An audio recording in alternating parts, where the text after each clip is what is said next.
So guys, on the second host, we are going to follow this architecture. Yes. Oh yes, it has to be added to the same data center. Yes. So we're going to add it to the same data center. But if you don't have it, if you don't have the second host, and you can do it on the first host as well.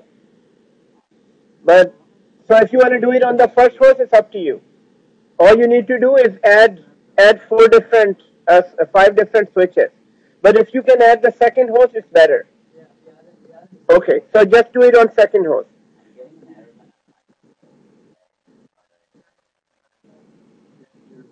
You're getting error what? Right? Doing what?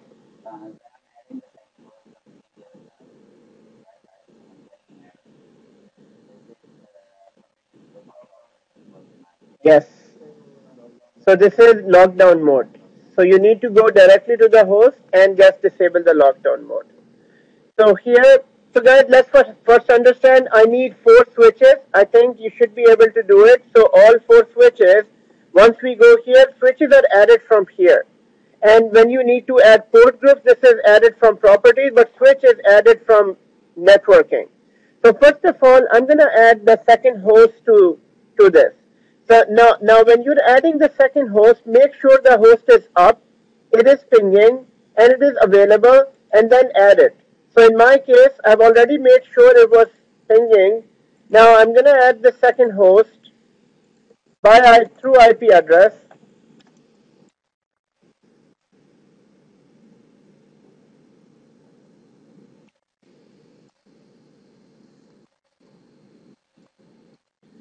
So adding a host through root account.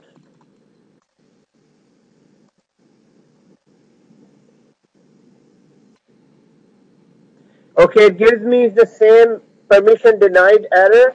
So which means I need to go to this host and disable lockdown mode. So here, just disable the lockdown mode. And try again. It connects. So my second host is added. So it takes few moments while it is being connected. And I can see the status. Yes, excellent. And here, let's go to configuration and go to networking. Here it again shows me the basic networking here, which is 2 default port groups, 1 network card. So first of all, how do I add network cards, and how many network cards do I need to add to my switch 0? So guys, switch 0, this is not like you don't need to add all network cards to switch 0. Here, just understand this architecture first. There is one switch with 2 network cards, then you need to create another switch, then add 2 network cards to the second one, then create a third switch, and then add 2 network cards to this. So which means the default switch we are using will be just using it, let's say, for a management traffic. So I'm going to remove the existing VM network port group from there, completely remove it, and then add 1 network card to this. So let's work on this one by one. So let's make this switch first. So in order to make this switch, so first of all, we'll go on to here. Let's add 1 network card to this. How do I add a network card? Go to properties and then go to network adapter in the switch, and then just add 1 network card. I just need 1 more network card on this. So I'm not adding more network cards. So 2 network cards on this. Next. And second change that I need to do is remove VM network port group from this. So I'm removing VM network port group, and this will look like this. So this is 2 network cards with 1 port group, and this is exactly like this diagram. So 1 network card, 1 switch with 2 network cards with 1 management port. Going back to this again. Yeah, it's just switch properties here. So again, what I did, go to properties, then go to network card, then add a second network card here. Once this is added, then you go to ports, and then remove the VM network port group. So once this is added, it will look like this one, first one. So this has 2 network cards, 1 management port. Now let's make the second one. So let's look at it again. And then this second switch has only 1 management port and 2 network cards. But it's a completely different switch. Now in doing this, we need to go to add networking. And it is asking me, what type of switch do you need? A VM switch or a VM kernel switch? Now, if we look at the architecture, this is a VM kernel type of port. This is not a normal port. So this is a VM, so which means I need a VM kernel switch. So once you go back on this, here just select VM kernel, and then next. And here it's saying, okay, so how many network cards do you need for this? So we need 2 network cards, so we're going to select 2 and 3 for this. So 3,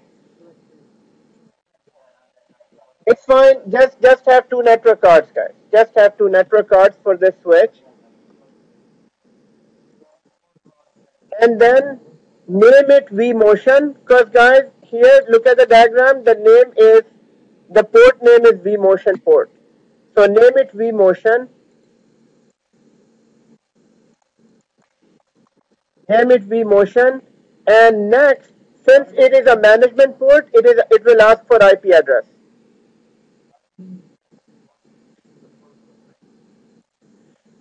No, this is because yes, you are creating a switch. Now it is asking you inside that you have a management port. What do you want to name it? So we're naming it because our architecture says that it should be called vMotion. Okay? Now in this case, all you need to do provide IP address. So our IP address for this server was 60. We're going to use 61. So 61, 255.255.255.0, and next. Once you're done with this, guys, we have now 2 switches here. So switch 0, switch 1. Now let's match this with our architecture. So if I put it on this side,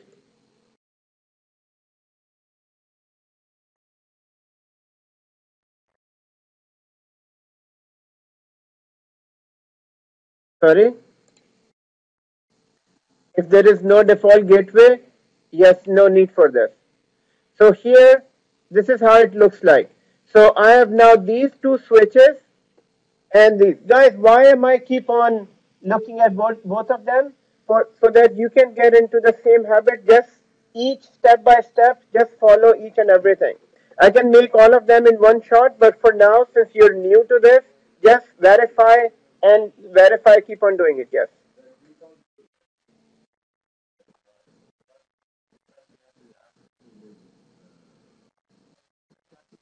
So cancel it. If you want to give a gateway, you can use 100.1 for this. Now the third switch will be a VM switch. It won't be a management port switch, and it will be called production, and it has 2 network cards. So here, going back to vCenter, now within vCenter, we'll go back, create a new switch, add networking, and then here, VM virtual machine, and then next. Here, let's use 4 and 5 or whatever 2 network cards you have, and next, name it production. No, it was VM network. Did I select manage? Yes, virtual machine, and then next 2 network cards. Let's name it production. And in this case, since it is a VM network, it won't ask for IP address. IP address is only required for management ports. So here it's done. It is done. My third switch is ready, which is production switch. Switch number 3, 2 network cards. And let's go back to architecture diagram. I need to create another switch for test depth, VM network, and one last switch for management, which is iSCSI. Let's create it now. So add. Next one is again, it is VM based switch. And then next, use the 2 cards for this. And then name it test dev. And next,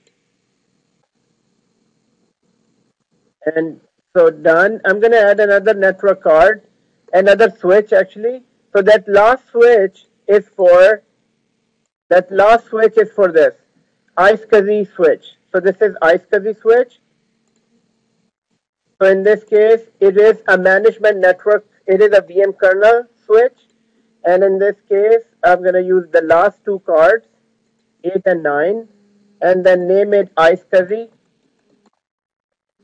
And next, IP address, we use 61. So this time we're going to use 62.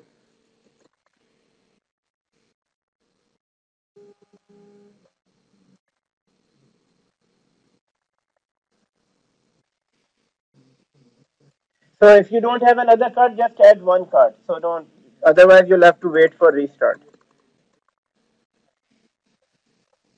So you do see 9 cards. So that's fine. Just add one card. Later on, you can restart it. So guys, now here, this is how it looks like based on our second architecture. So we have switch 1, switch 2, and as you can see, they're all isolated. There are dedicated network cards to each switch. So now this is how we isolate this traffic. So if you look at your architecture again one more time, this is how your architecture looks like.